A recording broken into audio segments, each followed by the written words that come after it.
Hello, everyone. I'm Dr. Marty Ross, and this is another Conversations with Marty Ross MD tonight. I hope that I have corrected the sound problem that we had last week. For many of you that were here, everything was really muffled for the first 45 minutes, and that was partly because my phone somehow had connected and became the microphone, and it was stuck in my back pocket. So tonight, I have turned off my phone, so there's no chance that it gets connected, and I've resorted to using my iPods or my AirPods as my sound system and my microphone. So I hope that you all are hearing me okay tonight. And if not, I'm sure you'll let me know, and I'll try to keep better tabs on the screen to see if that's what's happening or not. For many of you that have been following me, you know that I have relocated back to Seattle, Washington. And so the reason you keep seeing a different surrounding is I still have not found a space for my clinic.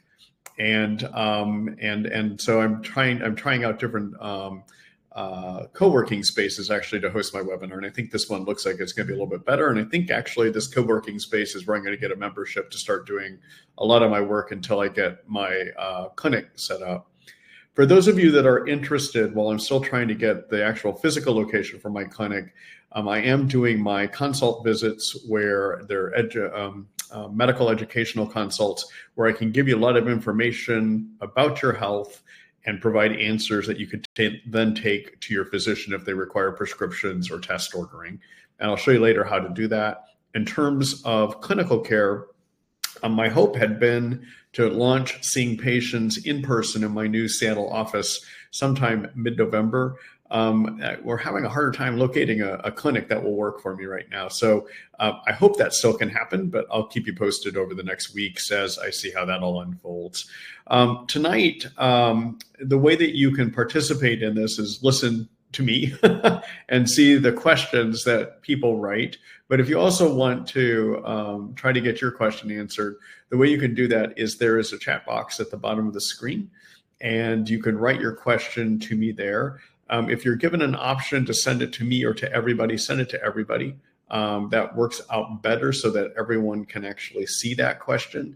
But know that I will wind up posting your question on the screen so that those of you that are in the live version can see it.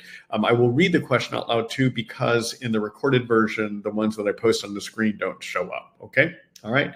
So far, I don't see anyone complaining that they can't hear me tonight. So I think that's going a little bit better than last week. And then the last thing I would let you know, I am creating a recording tonight's webinar, and 99% of the time, not 100%, but 99% of the time that recording does work out, and I'm able to send that out to you in the morning. If it does work out fine, tomorrow morning you'll get an email from me notifying you that the recording is ready to be seen. And in addition, it will include a summary of what we talked about. If you actually want to see, to use timestamps, because I put time marks in there now, to be able to get those timestamps to work to pull you to the right section in the video, you actually have to watch it on YouTube. I also do provide a link that you can watch it on my information site as well too. All right. So without any further ado, I know that's a lot of stuff I just said. Let's go ahead and get started here. Let's see one more thing here. Okay, so the first question is from Liza. And all right, so I just posted that. So again, if you're in the live version, you should be able to see it on your screen right now. Liza says, what's the best Lyme treatment protocol you recommend, including antibiotics? So that's a good question. My starting protocol for Lyme is herbal antibiotics. And I'll talk about prescriptions here in a minute. But the herbal antibiotic protocol that I recommend, the reason I choose it over prescriptions is when you look at and if you mean by Lyme, just Borrelia, okay, and that's what I'm going to assume you mean because you didn't say Babesia or Bartonella, you said Lyme. When it comes to the success of herbal versus prescription antibiotics, in my experience over the last 20 years of managing this thing, I find that herbals have a chance of working at the beginning of about 85 to 90%. I also find that prescription antibiotics have that same odd of helping you. And what I mean by that is any initial protocol that you're put on has an 85 to 90% chance of making a difference in helping you, okay? So what I would tell you is at the beginning of a treatment, or of a Lyme disease management. And you'll hear me stumble on my words tonight a little bit. When we say herbs, because the Food and Drug Administration here in the United States and Federal Trade Commission have these rules that say that you cannot say an herb treats a condition. So you'll hear me say manage quite a bit tonight, but just know I'm trying to avoid problems with the censors, if you will. Okay. So anyhow, but when you look at in terms of chances of success at the very beginning, the odds that any combination you're put on initially will work, they're equal. All right. Now, the reason I want you to know that is one of the issues that I'm trying to avoid and address more and more these days as I choose protocols is I try to do the least amount of damage possible to the intestinal microbiome. All right. So we have a lot of growing evidence now based on science out there. There's the amount of science going on and the value of the healthy intestinal microbiome, the bacteria, viruses, and parasites that live in your intestines. The health of that intestinal microbiome is critical for many functions of the body. And in fact, you can call the intestinal microbiome the brain of the brain. You could call it the brain of your immune system. You can call it the brain of your mental health system. You can call it the brain of your heart. You could go down every organ system. And basically, it's critical what happens in the intestinal microbiome as to how our body systems function. All right. So with that in mind, I tend to recommend starting herbal, again, because herbal has less of a chance of causing harm to the intestinal microbiome. And the second reason is at the very beginning, it has an equal chance of working compared to prescription antibiotics. So with that in mind, my favorite herbal starting protocol is to do a combination of three things. Number one, I like working with Cryptolepis. It's an herb that was originally something we were using to treat malaria and also Babesia. Babesia acts a lot like malaria, but we now know based on high quality research that came out of Johns Hopkins about maybe 2 or 3 years ago now, that Cryptolepis is very effective against both Bartonella and Borrelia. And in addition, it's useful in Borrelia, which is Lyme, at treating both growing and hibernating states, or we call those persisters, okay? It also covers hibernating Bartonella as well, too. The other thing that's nice about it is if you happen to have Babesia, it's going to pick up Babesia as well, too. It's probably the strongest herb that we have against Babesia.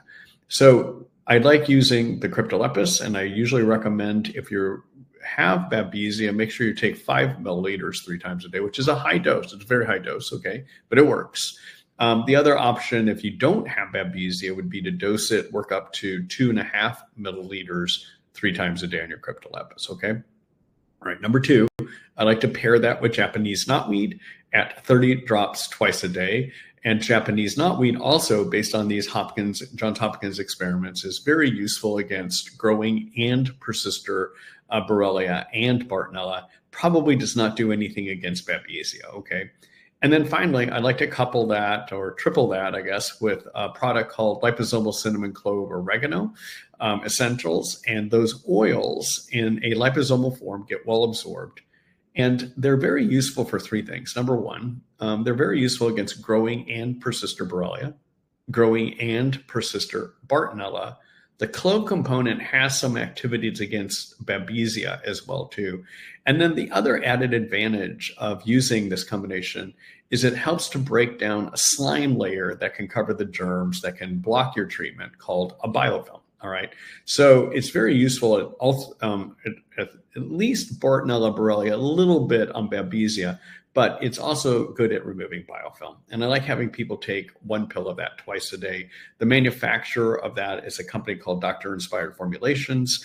I have one of the rare sites that covers it or carries it, and it's very effective. Okay. So that would be where I would go herbally. Now, as I said, I choose to start herbally these days. In fact, when I get back into practice here, that's exactly what I'm going to be doing. When I was wrapping up practice 2.5 years ago, before I moved down to Austin, I was primarily using this as my starting point for my management of tick-borne infections. Okay. All right. Now, in terms of if you want to do something prescriptively, then what I would probably look at doing is doxycycline, and that's a 100 milligram pill twice a day. It's a tetracycline, and it is useful at treating Babesia. It can help with that. It can help with Borrelia, and it can help with Bartonella. All right.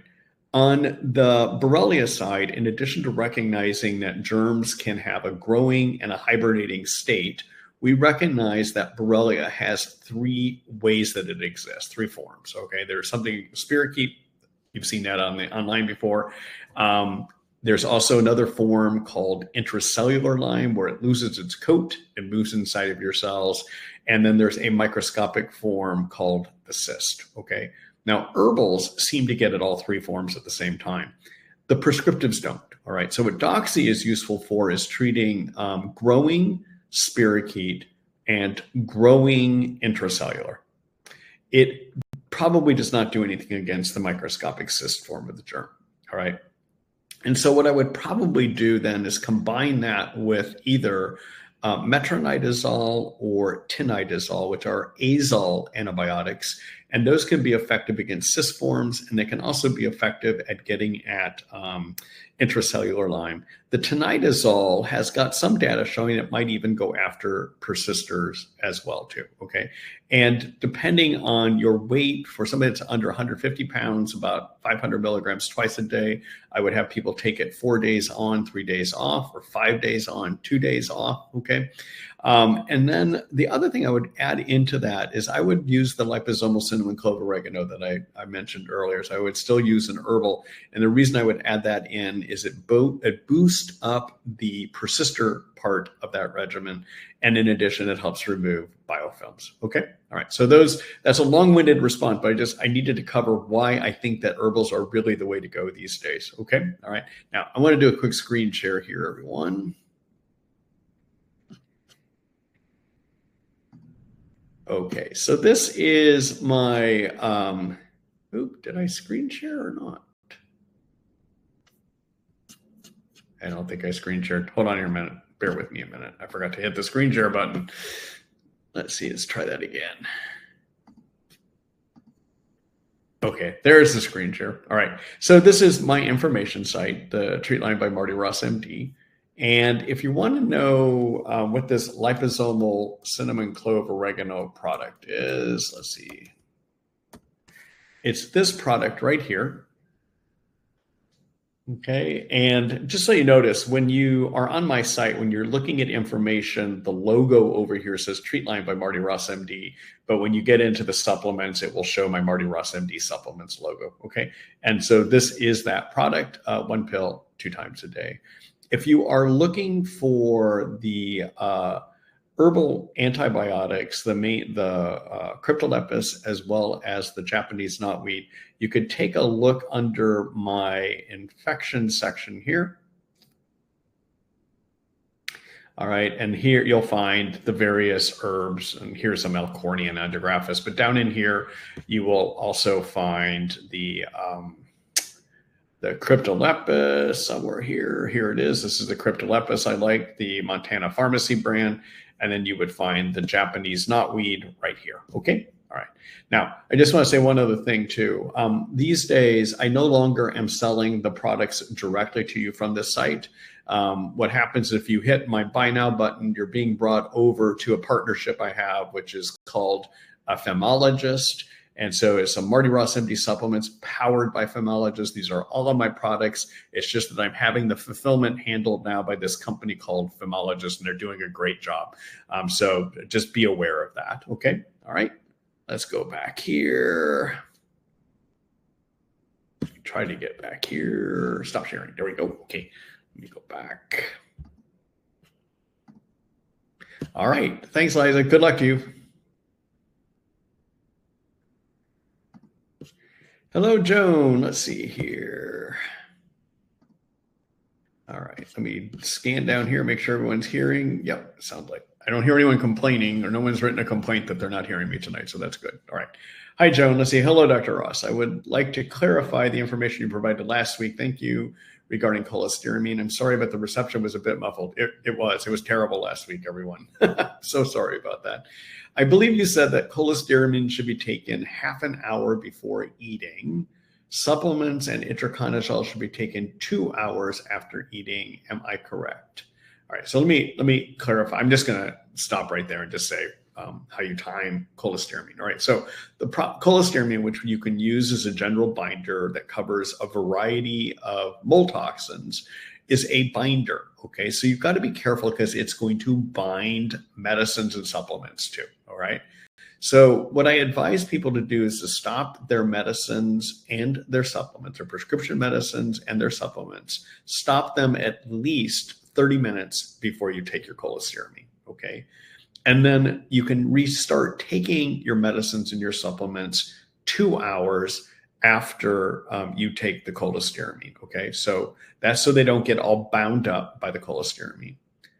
In terms of eating, you can actually eat at any time, but an ideal time to eat something is about a half hour after you take your cholestyramine.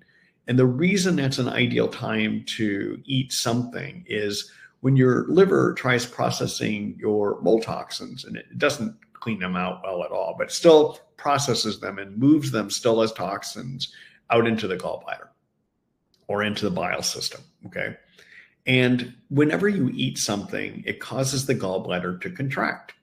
And so what happens is when you eat something and the gallbladder contracts, it spits out all these toxins and stuff that's in the gallbladder out into the intestines.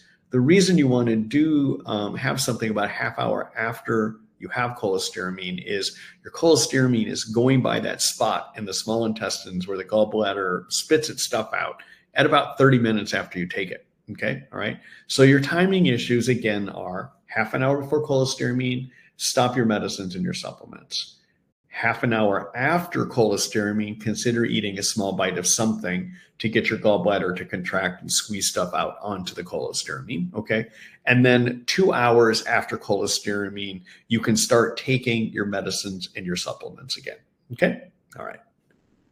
And then let's see what else you have here. Let's see. Am I correct? If this is correct, is it 2 hours after taking cholestyramine or after I finish eating? Anyhow, I think I clarified that. Let me just read through. Okay, second part. Let's see, I've also read that itraconazole is more effective when taken with food. Is it essential to take cholestyramine?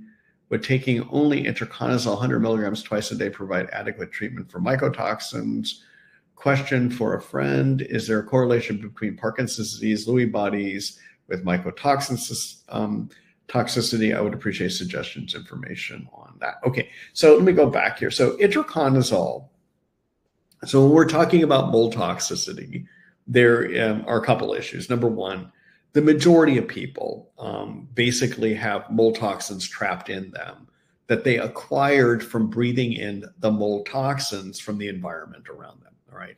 So in 75% of people, what happens is when we breathe in mold toxins from the world around us, our immune system, immune cells in our bloodstream will see these mold toxins that get breathed in through the lungs and moved into the blood.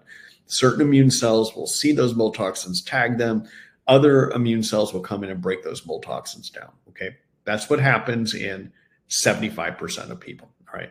In 25% of people, there's a genetic programming error where our immune system does not tag these toxins correctly, and therefore the immune system doesn't break them down.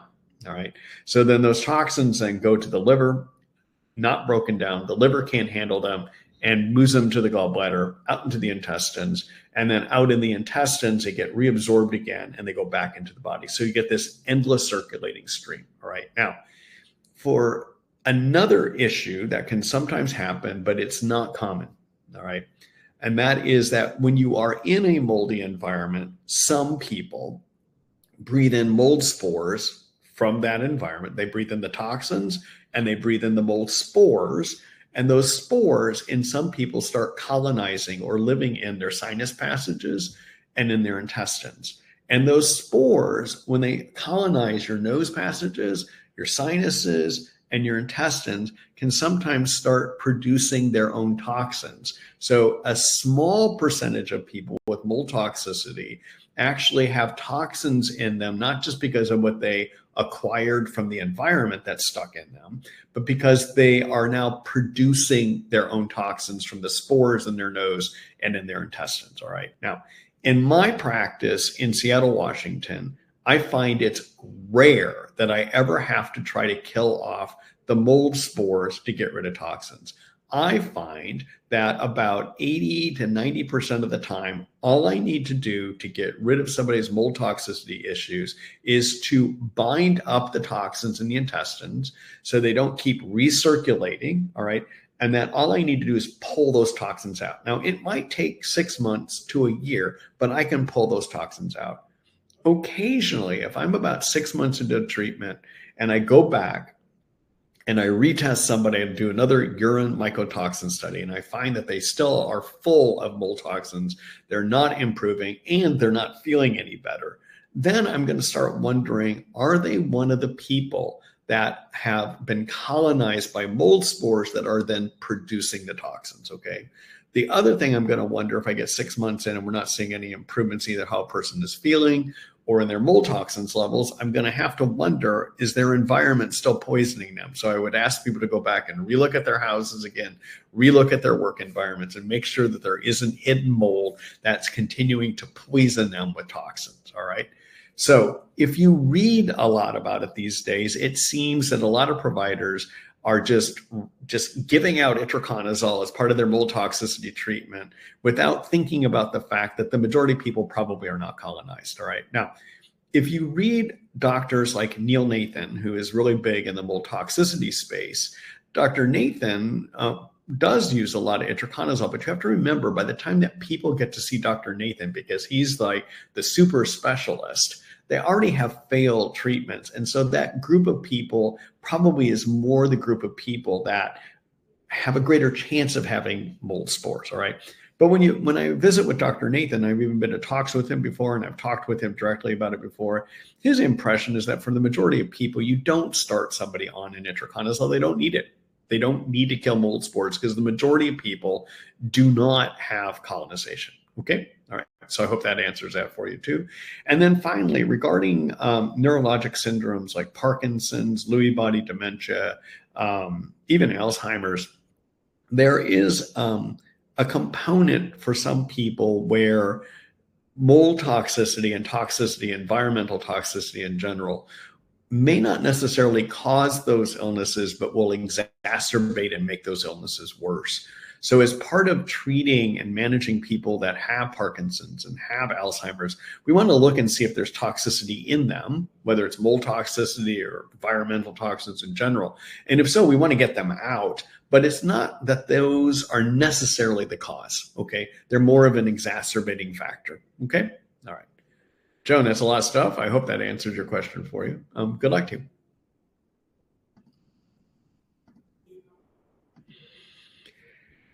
Oh, one thing I should show everyone here too. So if you, as many of you know, I pretty much, about anything you might want to ask about tick-borne illnesses, I probably have written an article about that. So I'm just going to, tonight I'm going to try to demonstrate how you can go back and look at information on my site. So I'm just going to do another screen share here. All right, so there. All right, so back at my Marty Ross MD supplements, Treat Lyme by Marty Ross MD site. Okay, like that. There we go. All right, so if we go here and you want to just look and see what articles do I have on mold toxicity, you could use my search bar and you could type in mold toxicity. And you'll see that one of the articles I've written here is this mold toxin illness and tick-borne diseases. This is where I talk about how to manage mold toxicity, how to handle colonization, all that stuff. That's in this article, okay? But another way that you can find this information is just look at my Lymeology guides. And I've taken and put things in various chapters here. And one of those chapters is detoxification. And if you look here, you're going to see this article on mold toxin illness and tick-borne diseases. Okay, so that's one way that you can gather that information. Okay.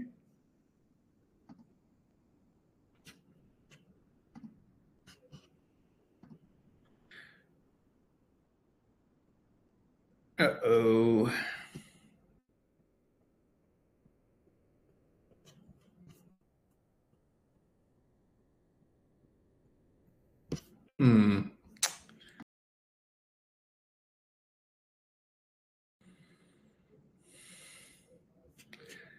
hope you all are still here. I know that screen did not change for some reason. I'm not sure why that didn't work correctly.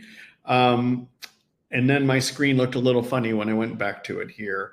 If people are still seeing me, please, if somebody would just comment real quickly that you can still see me okay, that would be great for me to know that, okay? And while you're doing that, I'm going to go ahead and post another question here. Okay, I see that. It looks like somebody commented. We got reconnected. Okay, good. Thank you. Yeah, I'm not sure why that screen did not change. All right. Anyhow, okay. Thank you, everyone. I see that we are all still here. That's a good thing. Okay. And then what did I just do here again? Go back here. There we go. Okay. So Liza says, doctor recommendations on the East Coast, specifically in DC, Virginia, and Maryland area. Liza, I just don't know who's out there right now at this point. So I'm sorry, I'm not a good source for you on that. You can look at the ilads.org site and go to their contact page, and somewhere on there you can actually ask who are ILADS doctors in that area. Okay, all right. Good luck to you.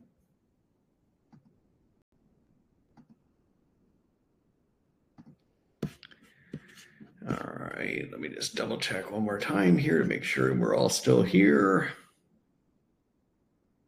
Great, okay. All right, let's go back here. Hello, Chris. Let's see, my wife was on last week about my long COVID, started this June, shortness of breath, coughing, congestion, GI symptoms, too complex, but one simple question. Read your article and comments on ozone therapy. I've done 5 with some improvement. Would you recommend continuing them even though it doesn't kill germs? Can it still help with energy? So the ozone, everyone, is an oxidizing agent, okay? Just like high dose vitamin C, like getting IV infusions at 50 grams, 30 to 50 grams is an oxidizing agent. And hydrogen peroxide is an oxidizing agent, okay? Those are all oxidizing agents. UVA, UVB, radiation of your blood, those are oxidizing treatments, all right? Oxidation can kill germs in a test tube. But oxidation does not kill germs in your blood. And the reason it doesn't is your blood is full of antioxidants that will neutralize it, all right? So I know a lot of my colleagues are giving people their IV ozones and everything else to kill germs, but the reality is when you look at the studies on that, that's probably not how they're working. And in fact, there's one of the big proponents and probably grandfathers of doing ozone therapy here in our country, did some initial studies looking at could it kill germs, and he was the one that published data that said no, probably not. And one of his hallmark studies is he took a test tube full of germs and put ozone in it, and the germs died. He then subsequently took another test tube, put a small drop amount of blood in that test tube, and then inserted ozone, and there was no killing of the germs. And the reason is that your blood is full of antioxidants that neutralizes the killing effect of ozone, okay? But what ozone can do, ozone results in better oxygen delivery, an oxygen burst in your cell energy factories called mitochondria. So when you get ozone, a lot of people do feel better because what's happening is their mitochondria are being powered up with oxygen. Mitochondria, we estimate maybe around 300, 400 mitochondria in each cell. Mitochondria are the cell's energy factories. And if you give them more oxygen, you can power them better, basically. Okay, all right. Now, I usually recommend if people are going to do ozone, probably not to go over about 8 of those. If you tend to go more than 8, I think I get concerned you might risk injury, damage to your cells by getting too many oxidizing agents, okay? And many of you may be aware, one of the big reasons for that people age is oxidation, damage from oxidation, okay? That's why a lot of people take antioxidants, for instance, okay? But I think at a point, it's okay to do the ozone to power up your mitochondria. And if you are feeling better for it, I might consider doing up to about 8. That's what I would recommend in my practice. But I usually tend to have people shy away from doing more than that. Okay. All right. Good luck to you, Chris.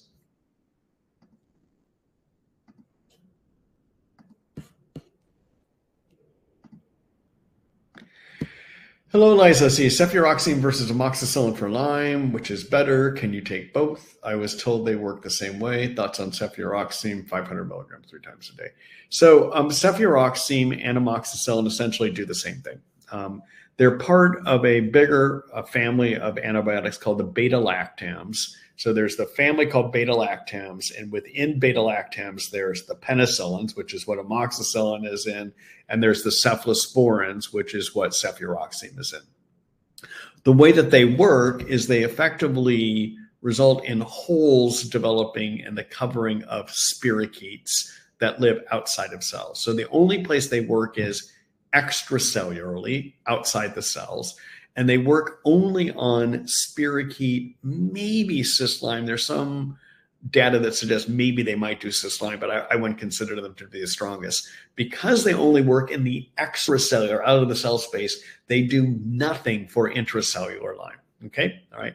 And their mechanisms are pretty similar. What they do, the reason they cause spirochetes to develop holes in their covering is they prevent spirochetes from repairing the natural holes that develop. All right. So they do the same thing. They both can be equally effective.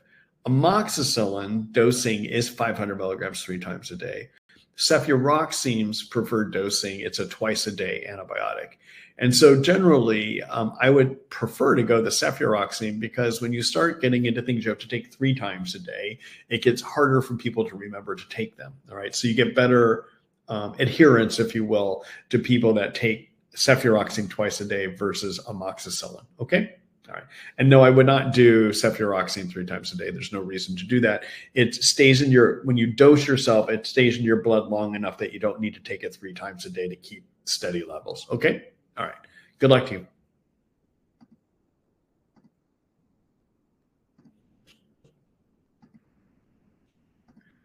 Hello, Mary from Scotland. Good to see you here. Hold on just a minute.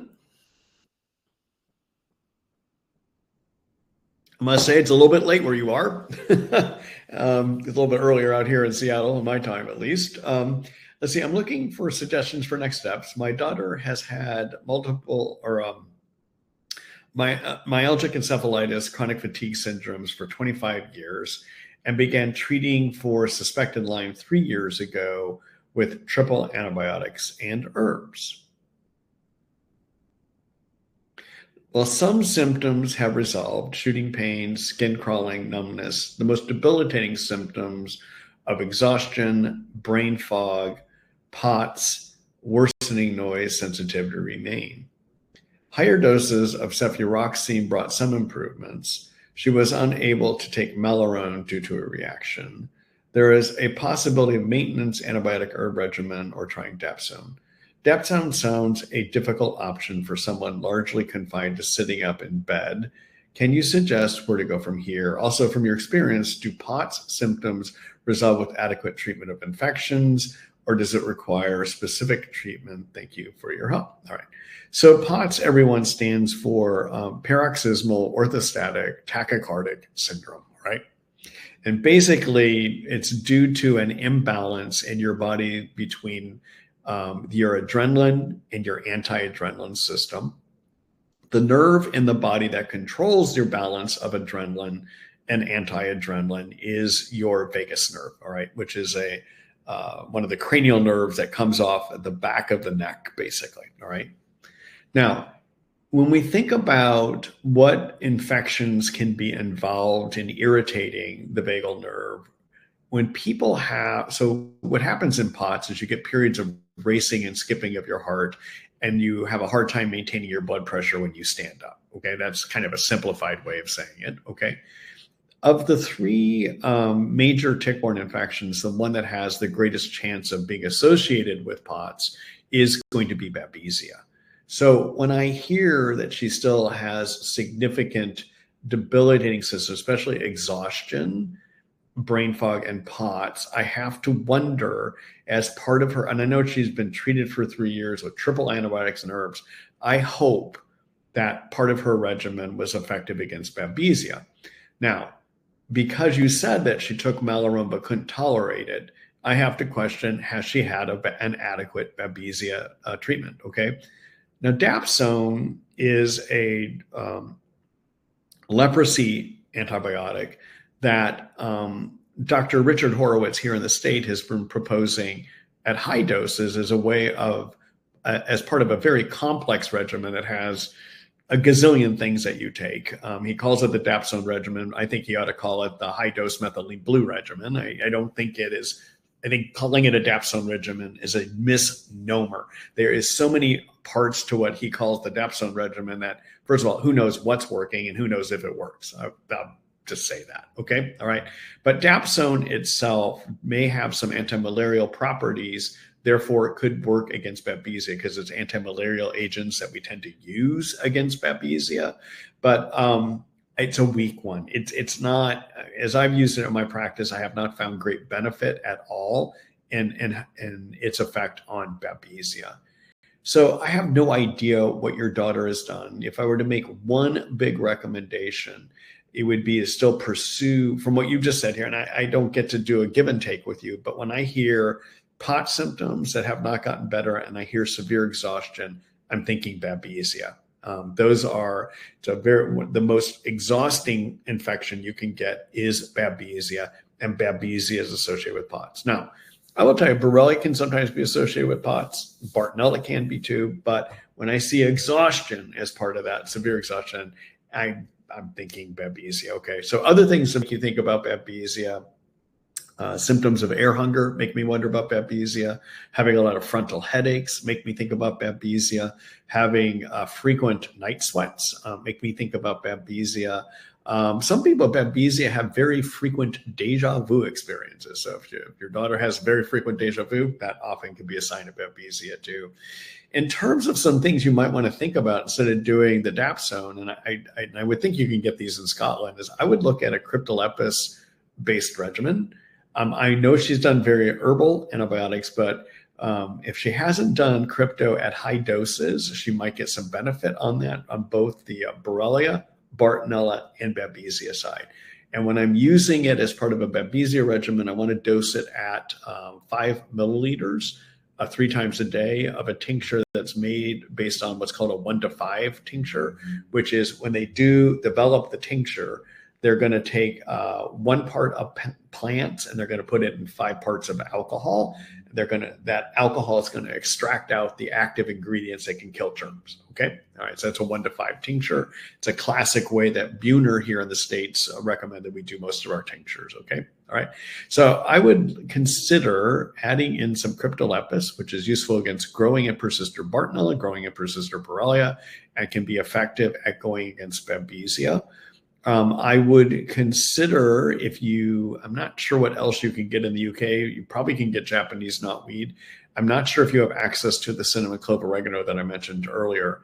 And the reason I mentioned the cinnamon clove oregano is clove in cinnamon clove oregano can go after Babesia too. But the other thing you could add in, you could try crypto. If that doesn't seem to be helping her in her regimen, then sometimes adding in artemisinin can make a difference as well too. Okay. So what I'm going to do here, because there's probably more that I could recommend here, but again, in this format, I can't ask the 1,000 questions I need to, but I do want to show you some things about diagnosing and managing Babesia. Okay. So let me do a screen share, and I hope this time it works okay. Okay, so this is our my information site again, okay?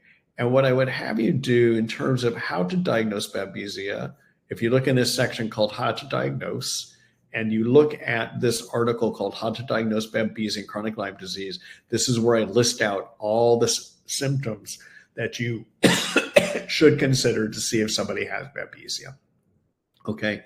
And then in terms of how do you go after Babesia, if you look under my infection plan section here, again, you would come up here, look under infection plans.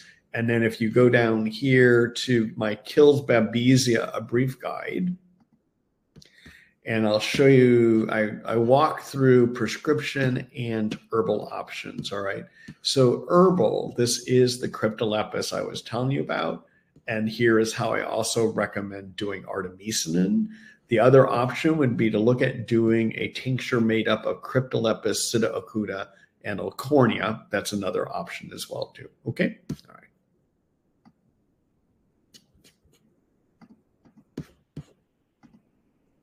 All right. So, Mary, I hope that gives you some information to work with there. Good luck to your daughter. Good luck to you.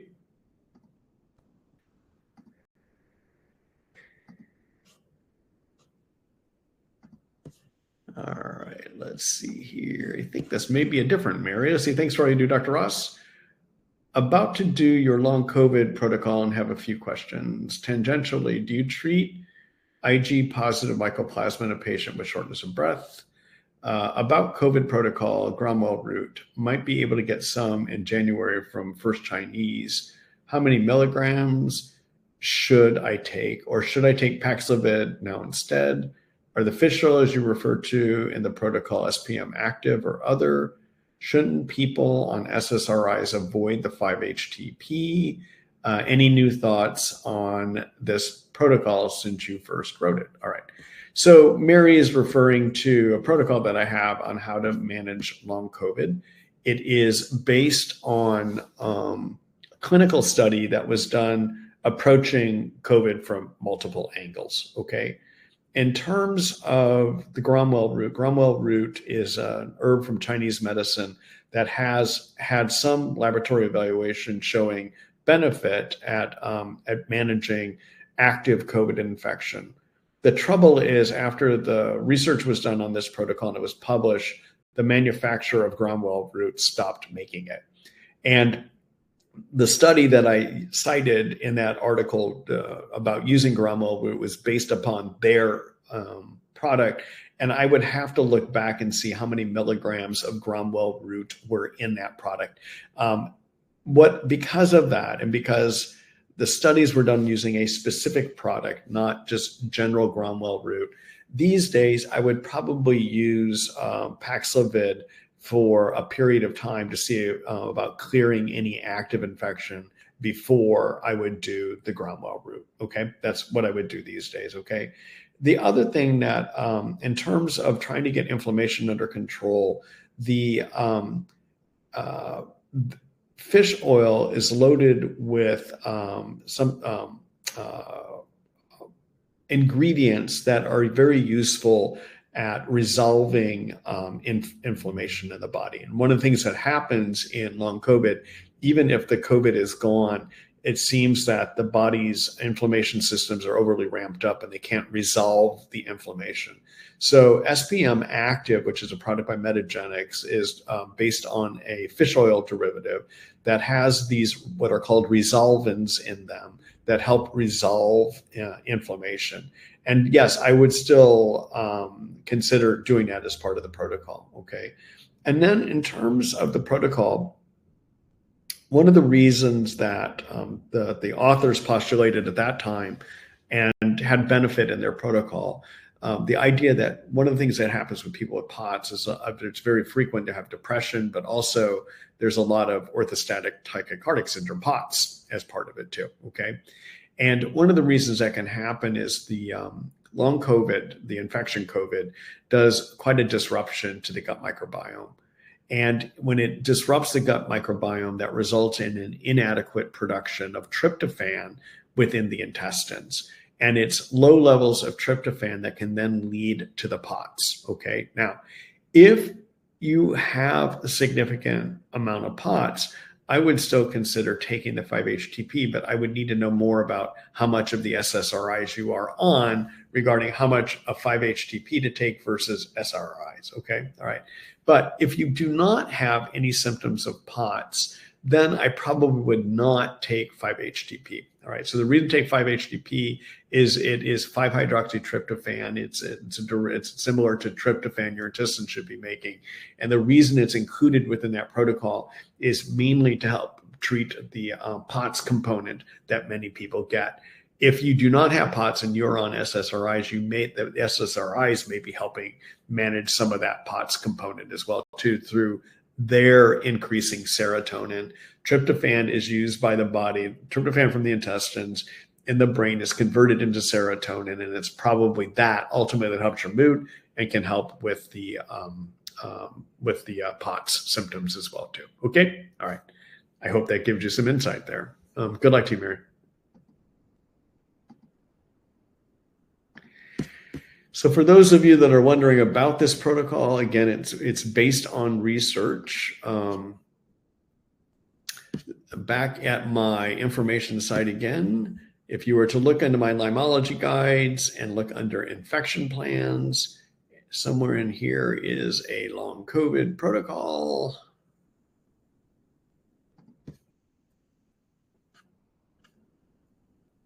Yeah, here it is. This Solving the Puzzle, the Ross Long COVID Support Protocol. Okay, all right.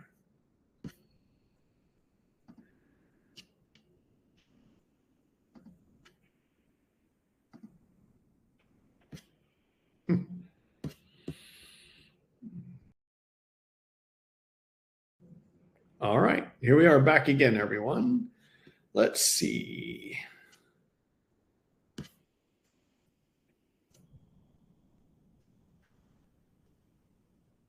Okay.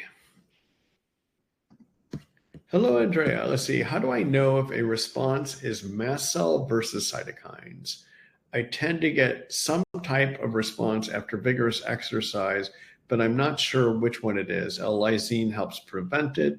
Does Zyrtec?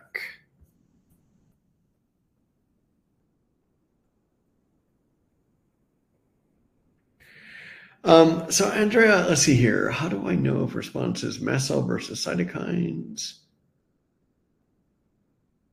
I guess I need to know more about what kind of response you're getting to help answer that question. I would need to know more about your symptoms. So I apologize. Generally, mast cells are your allergy cells, all right? So they're where histamines are produced. We now know that in addition to producing histamines, though, they can produce cytokines, all right? But specific mast cell symptoms tend to be more allergic type symptoms. So usually there may be some reactivity to different environments where you get runny nose, stuffy nose. You might get eczematous type rashes. You might get hives. Sometimes people, when they're exposed to certain foods, when they have mast cells, will get more cloudy in their brain, for instance. So those tend to be some of what I call the mast cell symptoms. But to answer your question specifically, I would need to know more of what's happening with you. Okay? All right. Sorry about that.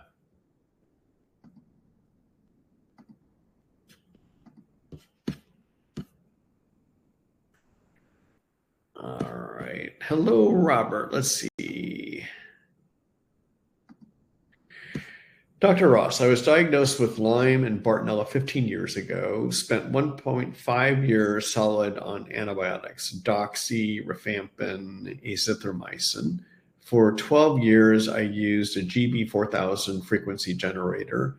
I'm still having some issues, for example, leg cramps and foot pain at night. Also have some neuropathy in my feet that intensifies when I'm herxing. My question, number one, how to tell whether my remaining symptoms are from Lyme or Bartonella? And two, there seems to be conflicting thoughts as to whether to continue to kill off the bad stuff or spend more time building your immune system. That would include bettering the detox process. Lastly, one of my daughters also has Lyme and Bart and has been diagnosed as having the MTHFR gene mutation. I've not had checked for that, but it's likely I also have it. Would so appreciate your thoughts. Thanks so much. P.S. Are you now scheduling Zoom appointments? So Robert, I am, I'll show you here in a minute. I am doing my medical consult visits. When I do a medical consult, that means that I can give you a lot of ideas, but I'm not doing your prescribing or ordering test, okay? I'll show you, yes, I am taking those appointments. In fact, I think I've booked up for about 2.5 to 3 weeks worth of them now. A lot of people are interested in that. Again, I'm not doing full medical visits at this point because I don't have a clinic to do those yet, but I'm working on that, all right? So anyhow, in terms of trying to figure out whether they're from Lyme or Bartonella. So what my process in trying to figure that out is to try to figure out what are the major symptoms that you're still having. and to try to compare those to what your initial symptoms were. All right. So symptoms that make me think of Bartonella, and you may have already done this, and probably to give you a definitive answer, I would need to talk with you more and help try to figure it out. But symptoms that suggest more Bartonella versus Borrelia. Bartonella tends to give a lot more cognitive impairment, thinking problems than Bartonella gives more than Borrelia does. All right. And when you look at what I often will try to do is ask people about their cognitive impairment, meaning their difficulty thinking, and I'll try to get a sense of how much fatigue they're having. If their thinking is relatively more impaired than their energy is impaired, then that often suggests Bartonella versus Borrelia. Okay, so by that I mean if your energy is at 50%, and your brain function is only operating at 30% of normal, that is greater cognitive impairment than having energy impairment. That is going to be more suggestive of Bartonella as part of the problem. Okay, Bartonella also has a lot of pain on the soles of the feet. Bartonella, just like Babesia, can give air hunger, but for a different reason. It gives air hunger because the infection of Bartonella can infect the epithelial cells or endothelial cells that line your blood vessels. And when they get infected, they can kind of swell into the opening, limiting blood flow, which makes it so you can't carry oxygen into your tissues as well, right? So Bartonella can give air hunger. Bartonella can give a lot of anxiety, depression. Bartonella can give you your neuropathy, so numbness, burning pains, etc. Okay, so to figure out if Bartonella is part of this, I kind of like to ask just a lot of questions and get a clinical sense. But in terms of determining Bartonella, those key symptoms I just said there are the big ones you would think about. Okay, all right. Then let's see here. Number 2, there seem to be conflicting thoughts about whether to continue to kill off the bad stuff or spend more time building your immune system. So, in terms of making a decision on that, I'm always trying to decide how active is the germ? What symptoms do you have that suggest a lot of germ activity versus how much of it is that you've been damaged by the infections and it's time to repair? And it's more of a clinical sense that I have. It takes a lot of me asking a question to help determine that. If you were interested in seeing me for one of my consults, I probably can help you figure that one out too. Okay. And then let's see. So MTHFR gene mutation. So MTHFR, everyone, stands for methyltetrahydrofolate reductase. All right. So in medicine, anytime that something ends in ACE, A-S-E, that means it's an enzyme. So methyltetrahydrofolate reductase is an enzyme. And this enzyme is responsible for taking folate from your diet and activating it into something called 5-tetramethylhydrofolate, okay? And you need activated folate for a number of detox steps to take place, ultimately resulting in the production of your master detox chemical called glutathione, okay? Now, years ago, maybe 10 years ago, there was this big craze. We get all these crazes in the world of tick-borne illnesses where everyone gets this idea and then we all run and try it for a while and we see what's going to happen, all right? So maybe 10, 15 years ago, the big craze was everyone was testing and trying to figure out if they could make a difference by going after MTHFR. Now, your MTHFR, there's genetic defects that make it so that the enzyme is incorrectly produced and it doesn't work as well, all right? And there are 2 genes that we look at. There's something called the C677T gene, and there's something called the A1298C gene, okay? Now, your genes that are in you have a mom component and a dad component, all right? So when you get back a report, it's going to say, do you have 2 defects for A1298C, or do you have 1 defect, or do you have none? And with the C677T gene, you're going to get back a report that says you have it for none, 1, or both, all right?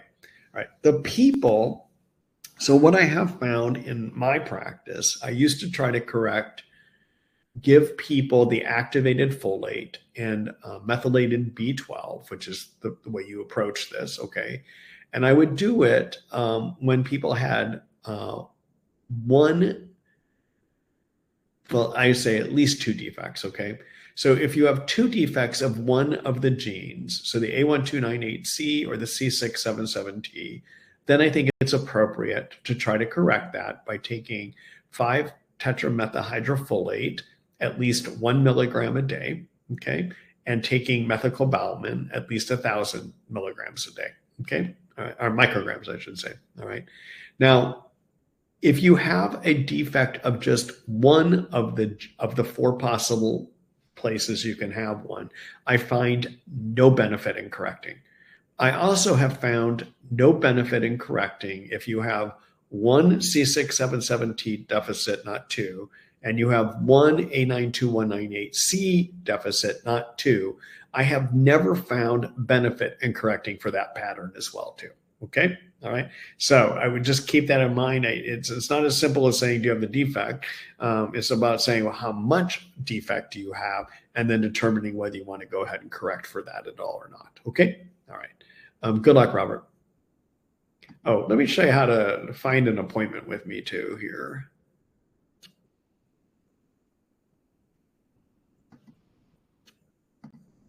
Okay. So this is my, medical practice website. So it's martyrossmd.com.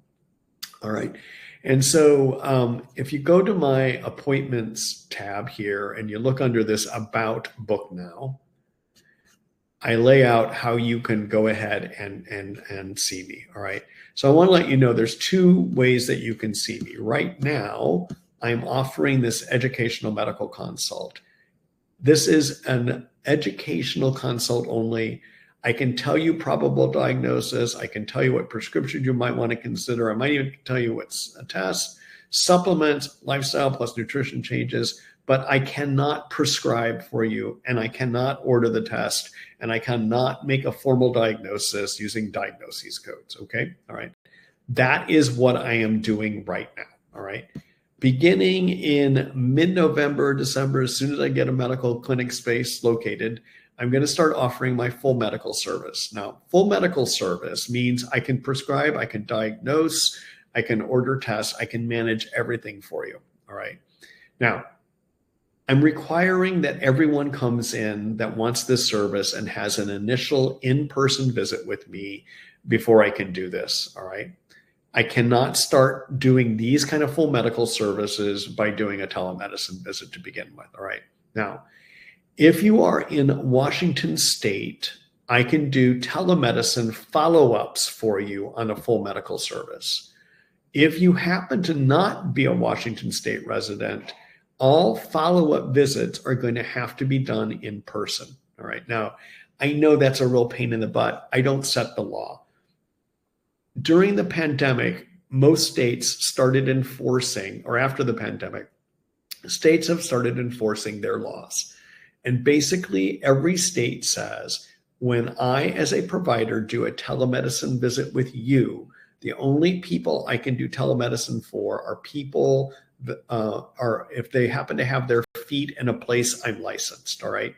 I am only licensed in Washington State right now, which means if I try to do telemedicine for you involving prescription, diagnosing, ordering tests, and you happen to be in Idaho, or you happen to be in Pennsylvania, the medical boards can come after me for practicing without a license in your state, okay? So that's why I'm requiring that if you're an out of Washington State resident, if you want me to do everything for you, you will have to come in and see me each time, and that would be about once every 2 months, okay? All right. So if you do want to book this, you would just hit this book the consult visit, okay? And then the other thing I want to make everyone aware of, we are taking a security deposit. And the way that this works is I'm working with a billing service called bill.com. And we will send, after you set up your appointment, we'll send you an invoice through bill.com for the security deposit. Okay? All right.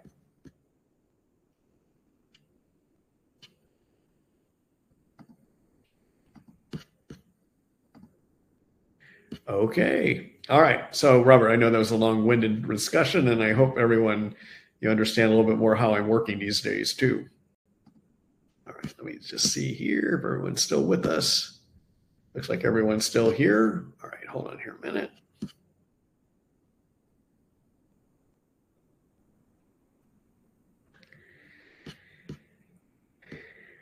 Let's see.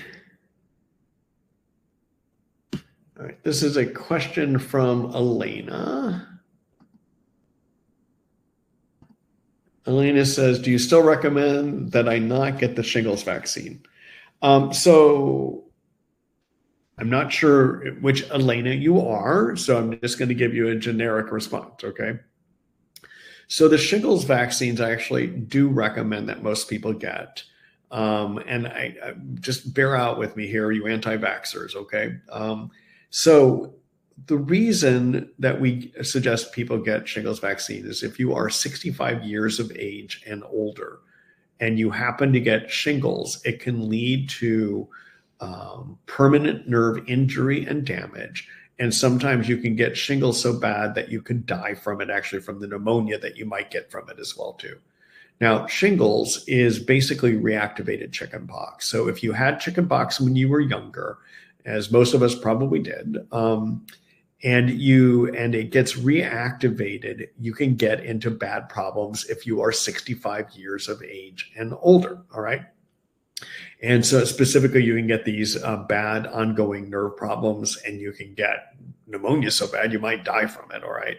So when I look at any vaccine, I'm always weighing out the risk and the benefits, okay? So the risk as we get older is that our immune system does not do as well at keeping the chickenpox that's living in us under control anymore.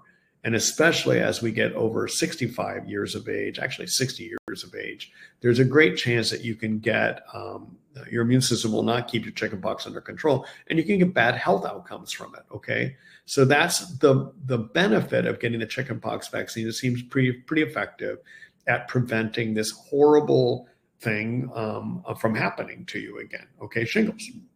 All right, so that's the reason to get it. You have to weigh out the risk. The relative risk of the shingles vaccine, there aren't major risk of it, okay? All right, now, by comparison, it is true that in the beginning of the pandemic, I advocated people getting the COVID vaccine. And believe me, I know probably some of you anti-vaxxers out there have your thing to say, but at that time, people were dying of COVID. And in terms of looking at risk benefits, to me at that time, there was greater risk of dying and harm from COVID than there was risk of harm and getting injured from the COVID vaccine at that time, okay? These days, I am not a big advocate of getting COVID boosters. And the reason that I'm not is I think there is now, first of all, most of us probably have some immunity to COVID now, either from having had vaccines or having been exposed. So our abilities for most of us to handle COVID is probably pretty good, okay? All right. There are occasional people that are at higher risk from damage from COVID still. And those would be people that are on immune suppression agents, diabetics, people over 65 years of age. And those people may want to consider the COVID vaccine, but it has to be weighed against the risk of injury from the COVID vaccine. But at the beginning of the epidemic, yeah, I thought it made sense at that time. All right. The reason I raise COVID vaccine with you right now is any vaccine, I just want to show the process I go through, which is risk and benefits. You got to weigh out risk and benefits of getting the illness and risk and benefits of getting the vaccine. And you have to compare the two. And it's a very individual decision that you should be making with the healthcare provider at the same time, who knows your healthcare problems. Okay. All right. Good luck to you, Elena.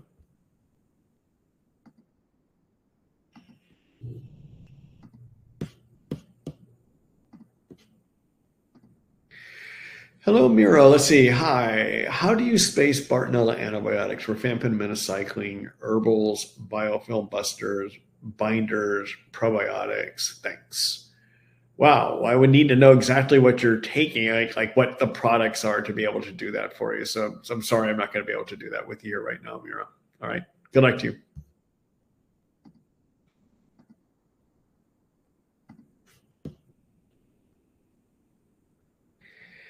All right, one more from Mira here. So Mira says, which binder do you recommend? So in terms of an herbal binder, which is usually what I recommend, I like using a product called GI Detox by Biocide and Botanicals. The reason I suggest using that is it has a number of components in it that will grab hold of most types of mold toxins that may bother you, okay? An alternative to that would be a product that's made by Research Nutritionals, which is called Mycopole, which has similar ingredients in it as well too, okay? All right, good luck to you.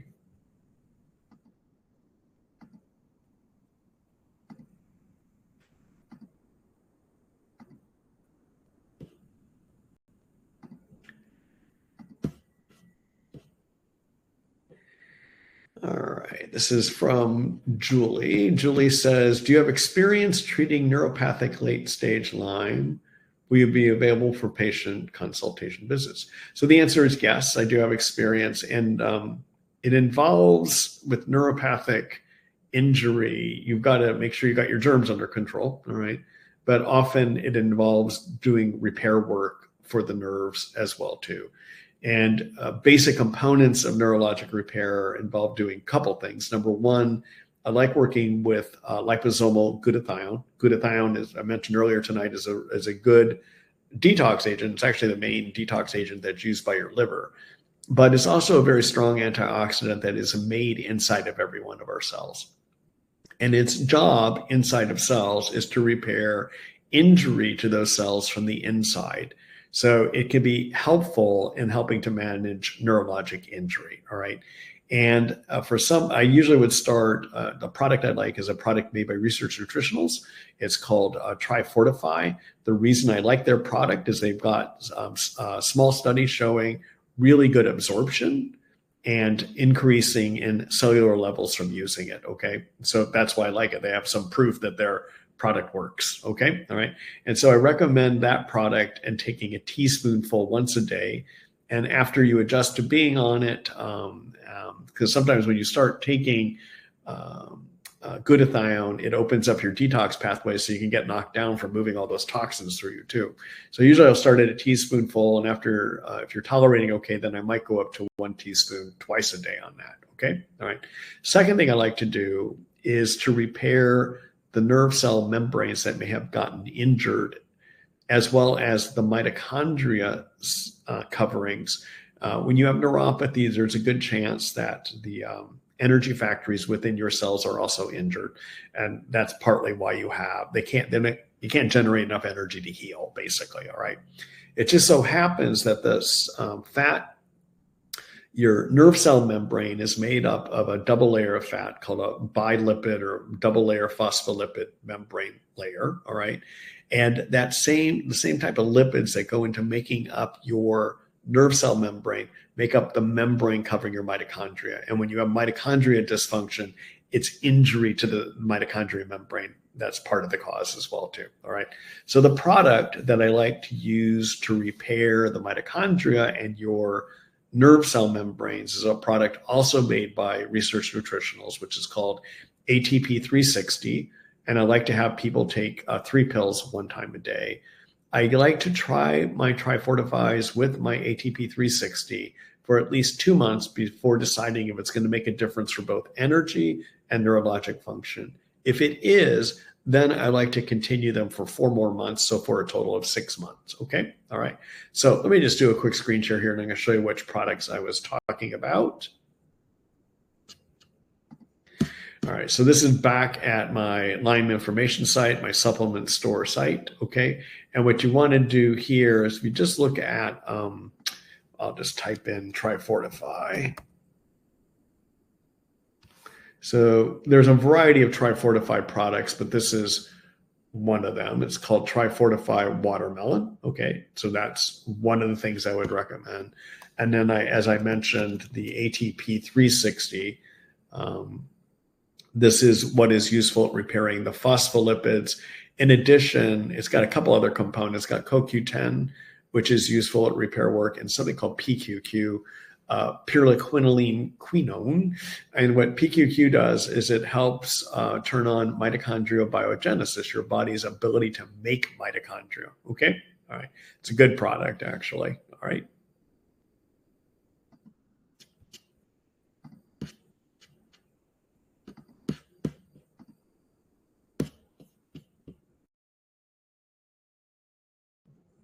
All right, there we go.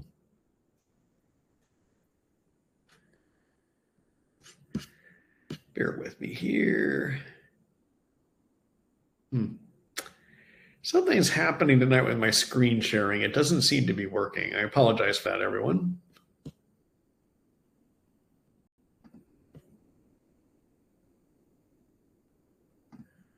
Hello, Sandy. Let's see. What works better to break up biofilm and nest? Biocidin or biodisrupt? Thanks for these webinars. You know, I tend to like biodisrupt by Research Nutritionals better at breaking up biofilm. I think it had the components in it and some of the science behind it is suggesting it might be a better product. Okay. In addition, some of the enzymes that are in the biodisrupt, so biocidin doesn't have any enzymes in it, versus biodisrupt has some enzymes in it that might be effective at helping to break down some of the fibrin nest. Although I do think that you're going to have a stronger way of going after the fibrin nest if you wind up using the enzyme called lumbrokinase. All right, so let's talk about fibrin nest, everyone. So fibrin is your blood clotting protein, all right, and you have a lot of it in your blood. Babesia and Bartonella like to find fibrin and wrap themselves up in it. And when they do that, they create what are called fibrin nests, all right? And these fibrin nests can attach themselves to your blood vessels, and effectively wrapped in the fibrin, these germs hide from your immune system, and it's harder for your antimicrobials to get in and get at them, all right? Because that's a fibrin nest, okay? Now, the strongest enzyme we have to break up fibrin is lumbrokinase.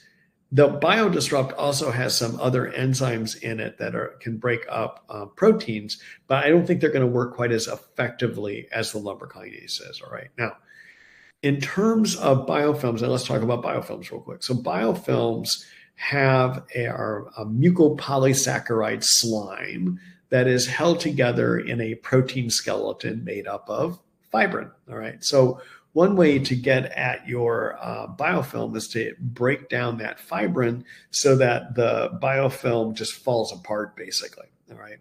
And so lumbrokinase can be effective for biofilm as well as fibrin nest.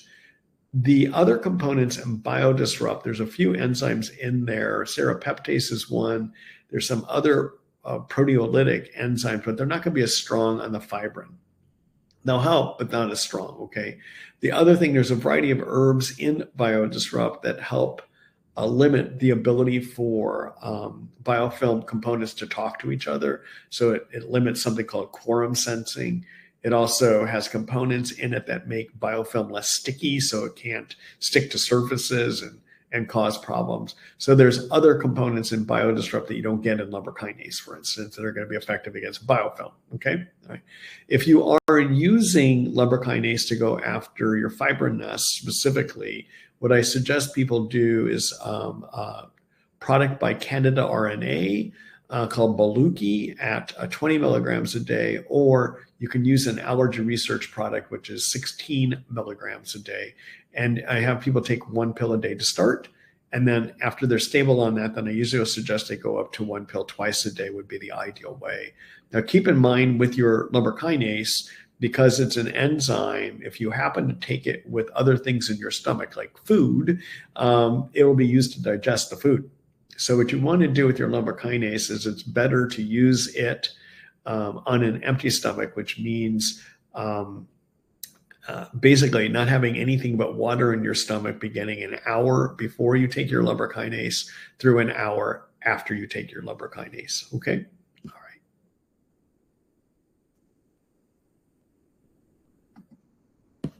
All right. Good luck to you, Sandy.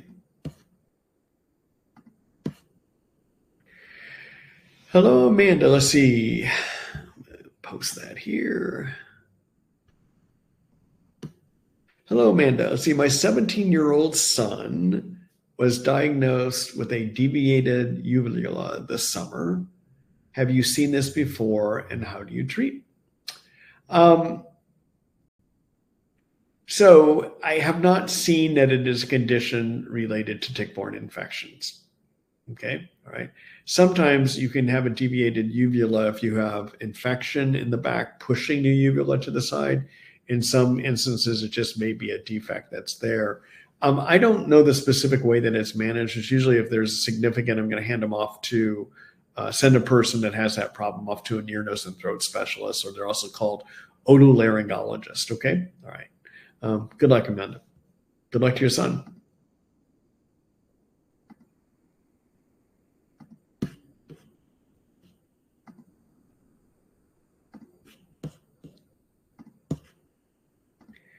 Hello, Leslie. Hold on here just a minute.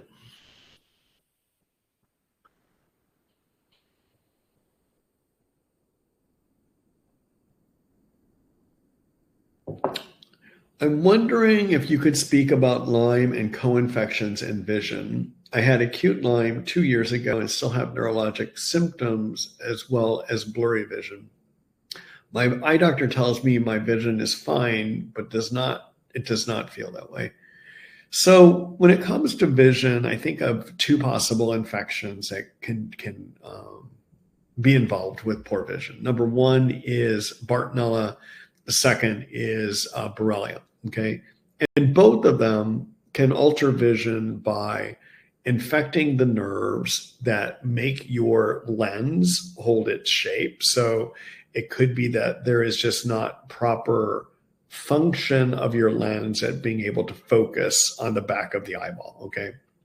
Now, typically, your eye doctor should be able to see that. They should be able to see that you're having a focus problem. All right. The other thing that can happen is you can get injury to the optic nerve or parts of the brain that process vision. And that could either be Borrelia or Bartonella too. And I'd have to look into that a little bit more as to how eye doctors are supposed to be able to see whether the sensory pathways themselves are injured. An eye doctor looking into the back of your eyeball can at least look and see if the optic nerve right at the back of the eyeball is normal. But that isn't going to give them information about whether the sensory pathways are working okay.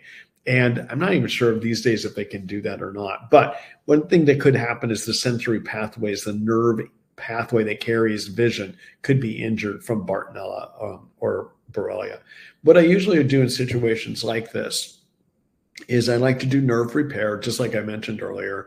And that would be to use that Trifortify product that I was telling you about, 1 teaspoon a couple times a day. And I would also usually will look at doing the ATP 360. The other thing, if you go down that pathway for a couple months and you don't seem to be helping, sometimes working with a peptide called BPC 157, that peptide can help. I have seen it help with injured nerves as well as injured mitochondria and injured muscles and tendons. And that is a 500 microgram pill. And I have people take 1 pill 2 times of that, okay? 2 times a day of that. Now, at my supplement store, I understand we're not being able to do screens. For some reason, my screen sharing is not working tonight. So I'm just going to describe something to you. If you go to my supplement, if you go to Treat Lyme by Marty Ross MD, you're going to see in the upper right-hand corner on the screen, there's going to be a tab that says supplement store, and there's going to be another tab that says peptide store. Okay. So the peptides these days, the way that I'm having you get those is if you hit that peptide store link, it will bring you over to a company called Integrated Peptides who manufactures them, and you're going to buy directly from them under my account, basically. Okay, so that's how you would do it. That supplement store link would actually bring you over to Femologist, which is the company that's now handling the sales on the products that I recommend that are not peptides. Okay, all right. Good luck to you.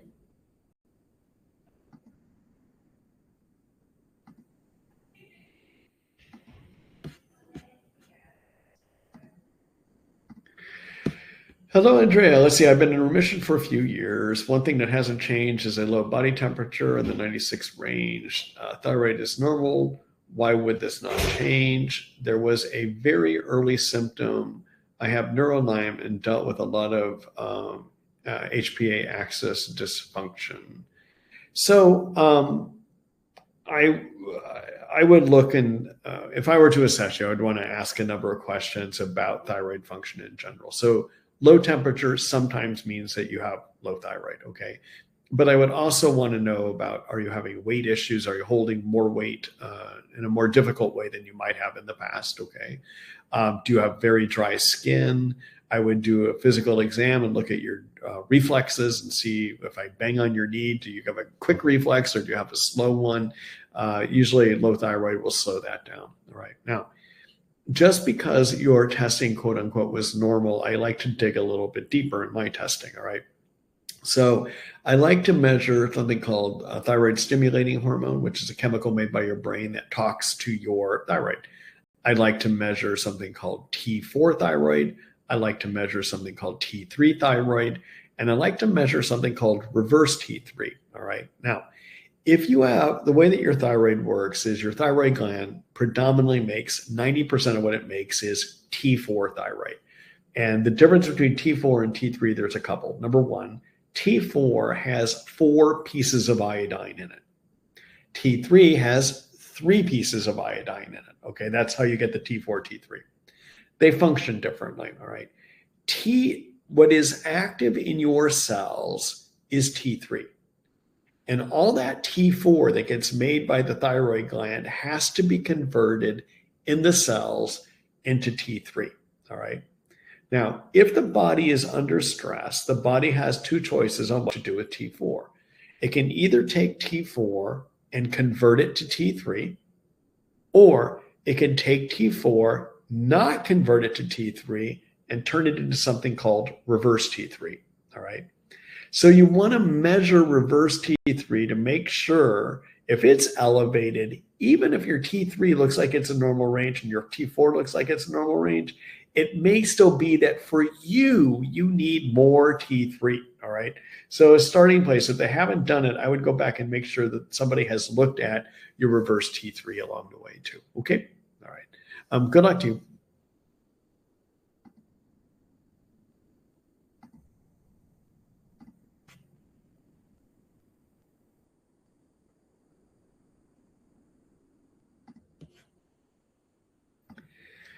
Hello, Joe. Let's see, do we need to fill in the form, which is really long, in order to get the education consult? Yes.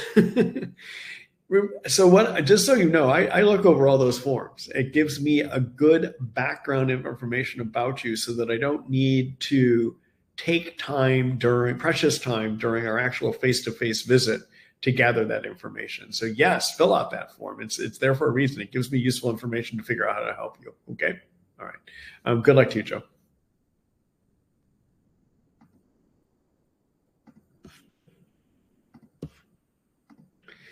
Hello, Amanda. 17-year-old son has reacted to both Bactrim and rifabutin in our efforts to treat BART. Is there an herbal protocol that might help him? Yes.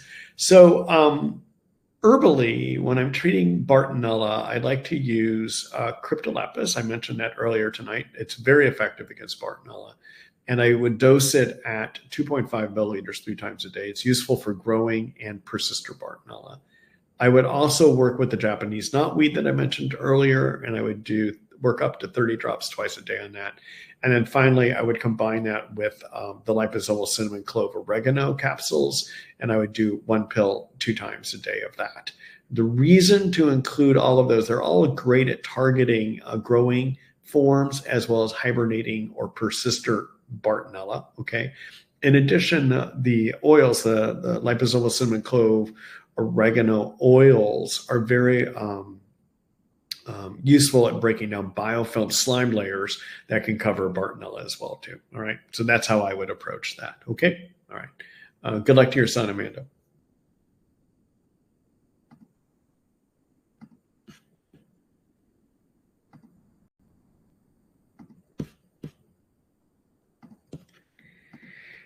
Hello, Lee. Let's see. Diagnosed with the 3Bs 15 months ago, not started treatment yet. Heart fluttering, very low, unstable blood pressure, fainting episode, pressure, especially right side of chest, Lyme literate cardiology appointment next week. This after fainting in a store with an emergency room visit due to extremely low blood pressure, low temperature, underarm monitoring testing for a long time. Thank you. So I'm not sure what the question is in this. I mean, I hear some horrible things are happening with you, but I don't see an actual question here. Lee. So good luck to you as you get evaluated here. Okay. All right.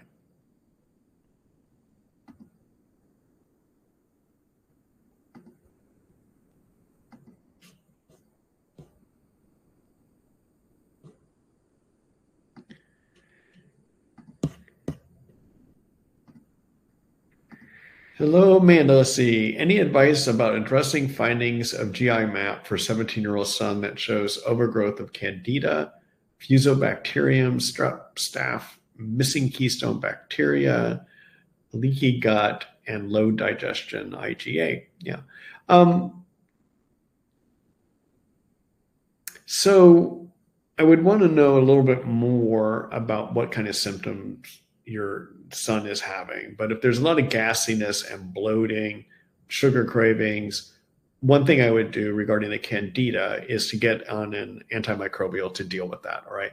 Herbally, you could use a product that I like using that has anti-yeast properties, which is a product made by a company called Karuna, Karuna, and it's called Capri Plus, CAPRI+, all as one word, 2 pills twice a day. Over a 2-month period of time, that should start knocking down some of that Candida. The other thing I would do with this is to try to build up Akkermansia, as well as promote a rebalancing of the good bacteria in the gut. And I would do that with an herbal, with a probiotic product, which is called Metabolic Daily, made by a company called Pendulum. And I would do 2 pills 1 time a day. It's got Akkermansia in it. In addition, it's got live Akkermansia in it. And then the other thing it's got 4 other bacteria in it that are useful at producing butyrate. And butyrate is going to be very useful at healing up that leaky gut and healing the cells that line the intestinal walls, okay? The other thing I would do is to make sure if your son is not having a diet rich in fiber, meaning fruits and vegetables and colorful fruits and vegetables, then I would consider putting him on a prebiotic called MegaPre, 2 pills 1 time a day, and polyphenol called Polyphenol Booster. So polyphenols are chemicals that are found in colorful fruits and vegetables, and they're useful at promoting healthy bacteria within the intestines. They are different than prebiotics. Prebiotics are non-digestible starches that we can't digest, but our bacteria digest them. And so I would use that as well too. But if he's got a diet that's very plant forward, has a lot of colorful fruits and vegetables, then you don't need to do a prebiotic supplement, and you don't need to do polyphenol supplements either. Okay? All right. All right, everyone. That's it for me for tonight. I am not sure why the screen sharing was not working tonight. I'm going to have to write Webinar Jam, who runs this platform, for me to see if they've been having some problems. Last week, we were able to do screen sharing okay, although my microphone issues were a problem. But this week, and microphone seems to be working well, but I understand the screen shares didn't go well, and I'm not sure why that's happening. So I hope to have that resolved by next week. So tomorrow morning, you will get an email from me. Tomorrow, it may not even come out until around afternoon for most of you. So I've got some meetings in the morning that may keep me from being able to process this video. One of them is to go look at a clinic space. So I'm still trying to find that dang elusive clinic space here, but we'll get that worked out. So probably somewhere before 12 p.m. Seattle time, I should get the recording out. So it may come out a little bit late tomorrow. In that email, you'll be able to sign up for next week's webinar. So we are having another one of these webinars next week, and I'll probably be back in this room. I think it worked fairly well other than the screen share, but I think the screen share issue is with my webinar host. All right. So good being with you all here tonight. I look forward to helping you next week.